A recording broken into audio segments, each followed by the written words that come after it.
I identify as a female, white, Hispanic, cisgender, heterosexual, non religious person. My maternal grandmother came from Mayagüez, Puerto Rico. My siblings and I have different racial and ethnic backgrounds.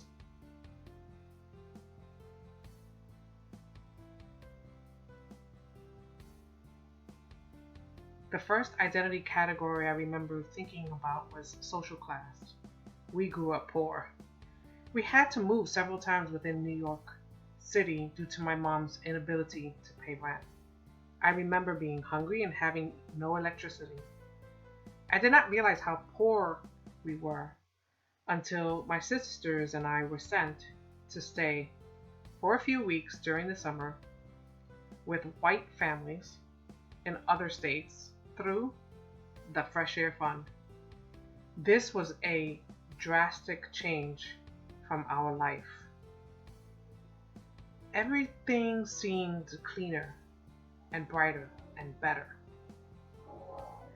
I remember feeling angry when I returned to the hot, dirty city. I wanted to have more toys, better clothes, and a better place to live. And so I blamed my mother for being on welfare and not being able to provide for us. When I was about 9, my mother was accused of neglecting us. We had to live with a grandmother that I did not know. She sent us to live with a white foster family on Long Island, which felt like a million miles from New York City. I did not understand what was happening or why. I only knew how drastic our new surroundings were. My anger towards my mom increased, and I remember being ashamed of being poor and feeling less important than others. Eventually, we were reunited with our mother once her situation improved. Things got better for a time. We lived in a house in Brooklyn with her boyfriend. We had better clothes, more toys, and enough to eat. This time, the Fresh Air Fund afforded me the opportunity to escape the city and my mother's boyfriend's sexual advances. My mom eventually married this man. We lived with him for 2 years until I reported the abuse to a teacher. We never received counseling and were never processed the event and how it affected us. In Laura Smith's article, Psychotherapy, Classism, and the Poor, the lack of access to counseling may have been due to the attitudes about poor people in the form of stereotyping and blind spots. I certainly felt invisible and would have benefited from becoming fully conscious of my feelings and behaviors. I believe the abuse stunted my ability to explore my identity or build meaningful relationships well into adulthood. According to Werdeman, children can create rigid boundaries in which it's difficult to form relationships, or loose boundaries in which they are overly trusting and may be easily manipulated. I didn't have the ability to cope with the experience, and as a result, feelings of guilt and shame prevented me from establishing self-efficacy. In grade school, I often reflected on my race and ethnicity. I knew my father was white, and people commented on how light my hair was, how green my eyes were. I did not understand why I was different. I didn't speak fluent Spanish and felt left out when my friends easily switched between Spanish and English. Although most of my friends did not treat me harshly, I remember wanting to look more Spanish, like my friends and the rest of my family. Most of my classmates in first and second grade were black. Even though they complimented me as being pretty, I wanted to look more like them. When I started to learn about history in fifth grade, I started to understand how cultural differences affected how people were treated. I interpreted history and learned that most white people had power and used that power to colonize much of the world. As Tatum points out, it would have been beneficial to include the history of white people as allies, as well as oppressor. As a child, I was aware of my differences but did not have the benefit of processing this in a healthy way with adults. As Tatum states, it is better to provide children with explanations that will enable them to become aware of and appreciative of differences. This would have enabled me to have a broader understanding and complete picture of what it means to be white. As stated by She and Sanchez, some theories about multiracial identity development propose that forming a racial identity causes suffering and can result in poor psychological adjustment.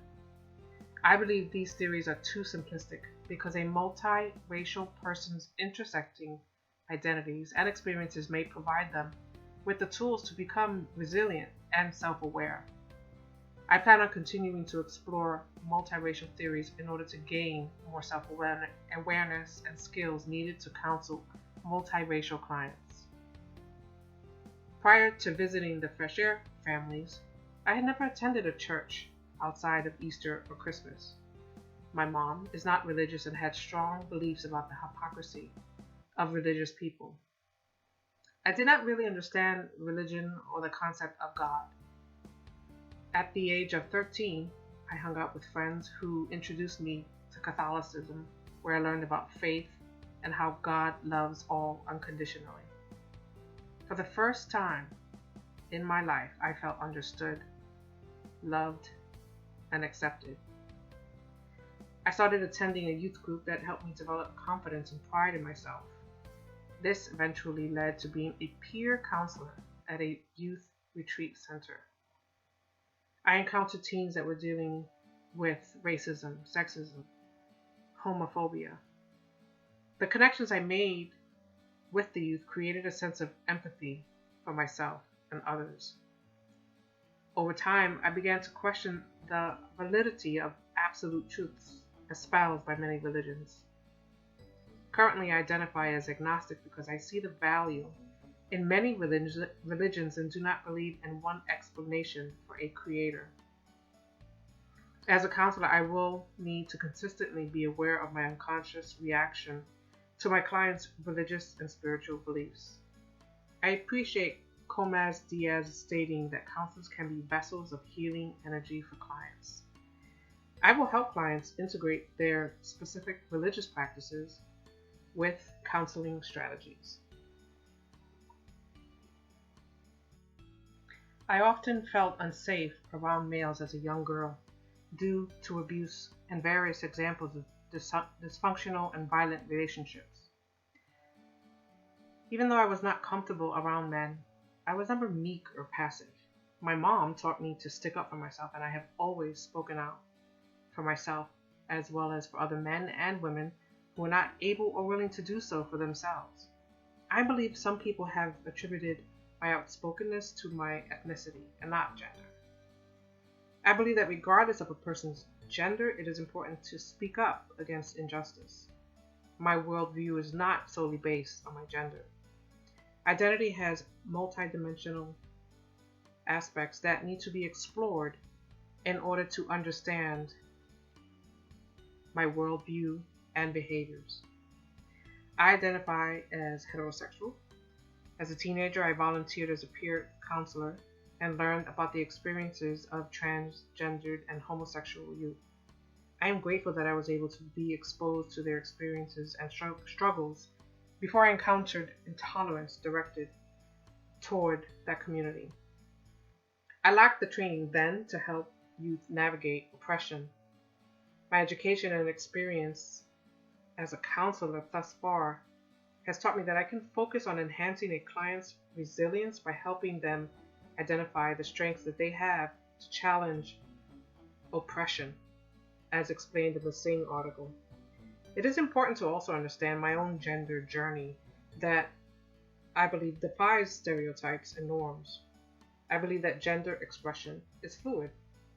Clients can define for themselves how they want to express their gender and sexuality.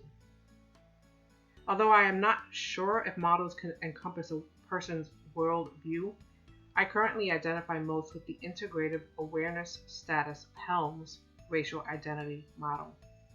I need to continue to be aware of biases that my clients and I have, continue to seek knowledge, and develop necessary skills in order to remain in this stage. It is possible to reverse to the other stages if I encounter people or situations that bring up bias, so I will continually be doing the work needed to remain aware. I have experienced and witnessed microaggressions.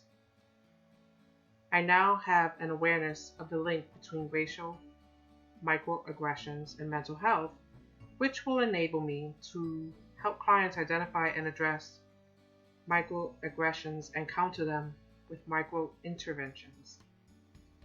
This includes validation of experiences, valuing clients, affirming their racial or group identity, by supporting and encouraging in order to reassure them that they are not alone, thus creating for the client the self-efficacy which I have been able to create for myself.